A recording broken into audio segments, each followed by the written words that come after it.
यहाँ पर बड़े माशाल्लाह सारे लोग जितने स्टेज पे बैठे हैं बड़े मोहतरम हैं, ज़ाती तौर पर मुझे सबका बहुत एहतराम है।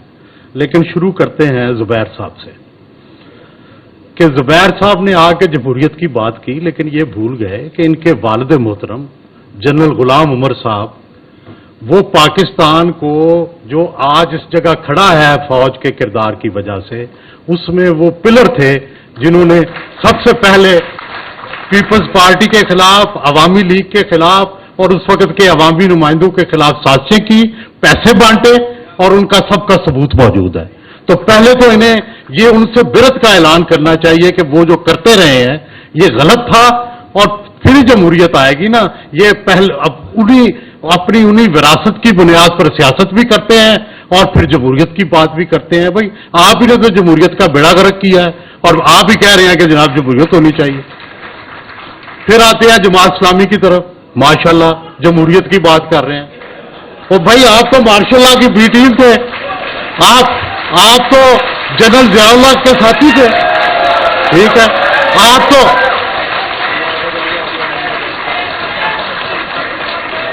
अफगान जहाज के सबसे बड़े अलमबरदार थे, पाकिस्तान को तबाह करने में, पाकिस्तान के नजरियात तबाह करने में आपका किरदार था। तो आप जी, तो मैं ये कहना चाहता हूं कि आप उनसे कम से कम ये तो कहें कि यार हमने माजी में बड़ी गलतियां की हैं। आप कौन से इलेक्शन कराते हैं? आपकी मजलिस शूरा नाम देती है और उन नामों में जैसे ईरान में होता है तो उन नामों को आप वोट दे देते हैं। ये कौन सा इलेक्शन है? देखिए गुजारिश, चलो मेरी बाद में बात, देखिए मेरे बात कर लेना जी। जी जी नहीं, आप अपना वजाहत कर दीजिएगा, वजाहत कर दीजिएगा। जी जी जी, ओ अच्छा, जरा एक मिनट ठहर जाए, ठहर जाए।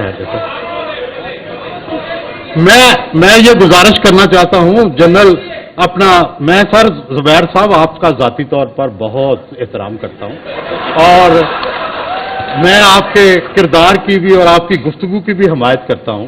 लेकिन मैं आपको याद दिलाना चाहता हूं कि आपके वालिद साहब रिटायर्ड जनरल मेजर जनरल गुलाम उमर, उनका भी पाकिस्तानी सियासत को गंदा करने में, पाकिस्तान की सियासी जमातों को नुकसान पहुंचाने में बहुत बड़ा किरदार था। वो जनरल याह्या खान के एडवाइजर थे और उन्होंने पैसे बांटे सियासतदानों में। तो आपको भी उनकी जो किरदार था गैर जमहूरी, उससे बिरत का ऐलान करना चाहिए।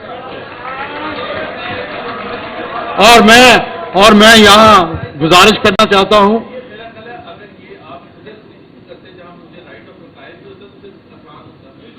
नहीं ठीक है, लेकिन आपने बात कर ली, हमें भी करने दें। गुजारिश ये है कि फिर आ जाते हैं जनाब फारूक सत्तार साहब की तरफ और MTM।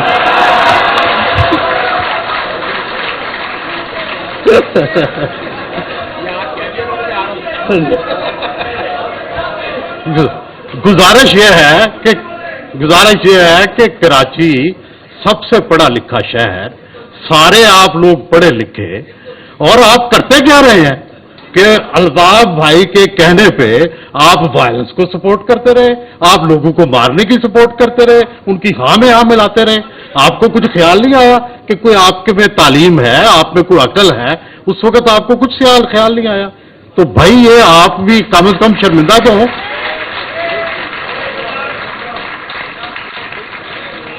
और फिर मैं जनाब गुजारिश करना चाहता हूं ज़ुबैर साहब से फिर कि मुस्लिम लीग नून, आप उनके गवर्नर रहे हैं तो सुन लें भाई। गुजारिश ये है कि जो काम इमरान खान ने 2018 में किया था, इस दफा आप वो कर रहे हैं। भाई वो एस्टेब्लिशमेंट की गाड़ी में बैठ के आया था और सबको रोंद के जो है उन्होंने उसको वजीर आज़म बना दिया, अब आप ये कर रहे हैं। तो भाई कैसे जमहूरियत आएगी? आप सारे तो इस्तेमाल होते हैं, और आप पे अगर क्रिटिसिज्म करते हैं तो सबने मीडिया पे पाबंदियां लगाई हैं। कौन है जिसने? जी ठीक है सर, गुजारिश करने दें। जी सर। सो गुजारिश ये है कि भाई आप भी अपनी अदाओं पर जरा गौर करें, फिर पीपल्स पार्टी आ जाए।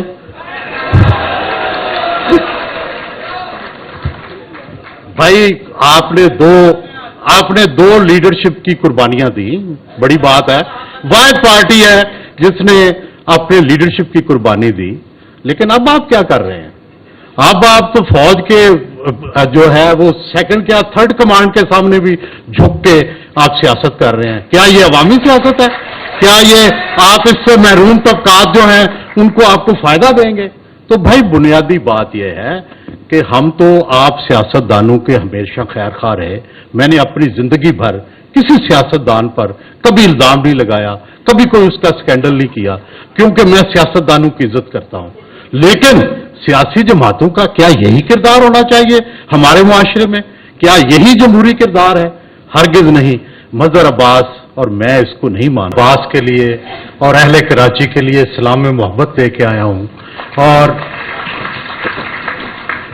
मुझे खुशी है कि कराची बदल गया है। कभी मुझे याद है कि मैं कराची आता था तो लोग कहते थे कि जी ये वायलेंस, मैं पूछता था कौन करता है? वो कहते थे ये पता नहीं कौन करता है, हमें पता नहीं चलता। तो बात यह है कि शुक्र है कुछ ने पता चला है कराची के लोगों को कि वायलेंस कौन करता है और कहां से होती है। तो हमारे यहाँ जब किताब की लॉन्चिंग होती है तो हम कहते हैं ये आज शादी की तकरीब है, तो आज मजहर अब्बास लाड़ा है और ये इनकी शादी की तकरीब है, क्योंकि ये भी इतना ही बड़ा वाकया है जितना शादी वाकया होता था। किताब को मैं बहुत अहम समझता हूँ, और मैं समझता हूँ ये तारीख का में आप अपना नाम जो है वो एस्टेब्लिश करते हैं। और मेरी तकरीर के दो हिस्से हैं, वैसे तो एक ही था, सहाफत, लेकिन चूंकि सियासत की बात छिड़ी है तो वो मैं 2 मिनट के लिए पोस्टपोन करके पहले सहाफत पे बात कर लेता हूं। मजहर अब्बास आइडियल सहाफ़ी। दुनिया सहाफत में किसी भी मकतबा फिक्र को देख लें, मजहर अब्बास एक आइडियल सहाफ़ी की तारीफ पर पूरे उतरते हैं। मेरी नजर भी अब कमजोर हो गई है। साहिब मुतालिया, अमली तजर्बा और तेज मुशाहिदा एक आइडियल सहाफ़ी की तरह उनका असासा है। वो सदारती महल में हो या वजीर आज़म के हमनशी हों या लियारी की गरीब बस्तियों में, उनके अंदर का सहाफ़ी हर वक्त जागता रहता है। वो ना हुक्मरानों के दबदबे से मुतासर होते हैं और ना ही जाबरों की धमकियों से। वो अपनी धुन में वही कहते हैं जो उन्हें कहना चाहिए। उन्हें अपने कलम और अपनी जुबान पर मुकम्मल कंट्रोल है। वो ना किसी की मुखालफत में हदें पार करते हैं और ना किसी की हमायत में चापलूसी और खुशामद इख्तियार करते हैं। मजहर अब्बास ज़माना तालिब-इल्मी से बाएं बाजू की नज़रियाती सियासत में मुतहरक रहे। बाएं बाजू से मुंसलिक रहने वाले लोग लाजमी तौर पर साहिब मुतालिया होते हैं। उनका दुनिया का विजन बड़ा वाज़ेह और अवाम दोस्त होता है। मजहर अब्बास इन्हीं खूबियों से मुज़य्यन होकर मैदान सहाफ़त में उतरे। वो अमली सहाफ़त में आए तो उस वक़्त कराची फूलों की सेज नहीं बल्कि कांटों का हार था। एक तरफ ज़िया अमरीयत के जुल्म का शिकार पीपल्स पार्टी थी, तो दूसरी तरफ उर्दू बोलने वालों की महरूमियों की नुमाइंदा MKM थी। मजहर अब्बास इस मुश्किल वक्त में इन दोनों मुखालफ जमातों में हमेशा मोहतरम रहे। हालांकि वो दोनों पर तनकीद भी करते रहे और उनकी गलतियों की निशानदेही भी करते रहे। मजहर अब्बास इसलिए भी आइडियल हैं कि उन्हें लिटरेचर का तड़का भी लगा हुआ है। उन्हें सारी बड़ी उर्दू शायरी अजबर है। फैज़ का जिक्र हो या जोश का, हिंदुस्तान के अंदर लिटरेरी रुझानात हों या पाकिस्तान में शाया होने वाली नई किताबें, सबके बारे में मजहर अब्बास अपडेटेड होते हैं। हमारे दोस्त मजहर अब्बास का सीना राजों से भरा हुआ है। अब वक्त आ गया है कि वो मुर्तज़ा भुट्टो के कत्ल, बेनज़ीर से गुफ्तगुओं और MKM की अंदरूनी कहानियों और लड़ाइयों को लिखें ताकि पाकिस्तान की सियासी तारीख मुकम्मल हो सके। यहां तक तो थी बात सहाफत की।